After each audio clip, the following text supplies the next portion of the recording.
গেল আনিসুর রহমান জিকোকে খেলতে। আগামীকাল বসুন্ধরা কিংসের হয়ে মাঠে দেখা গেল আনিসুর রহমান জিকোকে। আবার যেন তেন না ক্যাপ্টেন হিসাবে দেখা গেল আনিসুর রহমান জিকোকে খেলতে।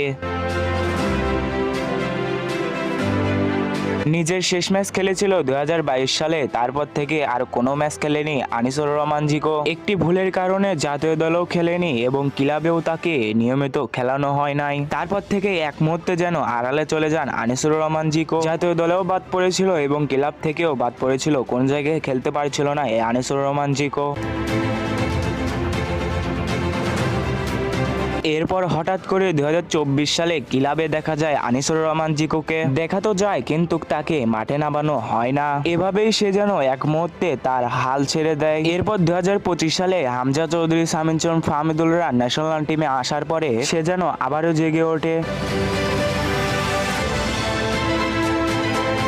ছোট্ট একটা রিলস বানিয়ে বলেন যে আমি আবারও ফুটবলের জগতে কামব্যাক করতেছি। সেই কথা বলার পরে একের পর এক প্রস্তুতি নিচ্ছিলেন আনিসুর রহমান জিকো। তারপরে হঠাৎ করে আগামীকাল মাঠে নেমেছিলেন আনিসুর রহমান জিকো। সেই ম্যাচটি তো হেরে গিয়েছে কিন্তু তার পারফরমেন্স ছিল এক কথায় অবিশ্বাস্য। আগামীকালকের ম্যাচে এমন এমন সেভ দিয়েছে যা বলা যায় এক কথায় অবিশ্বাস্য। 3 বছর পর মাঠে নেবে এমন পারফরমেন্স দেখাবে তাই আগে কেউ জানতো না। এই জন্যই তো বলে বাংলার বাস পাখি আনিসুর রহমান জিকো। এখন খালি দেখার বিষয় আনিসুর রহমান জিকো কবে ফিরছেন বাংলাদেশ জাতীয় দলে। Best of luck Anisur Rahman Ziko, তোমাকে দেখার অপেক্ষায় পুরা বাংলাদেশ।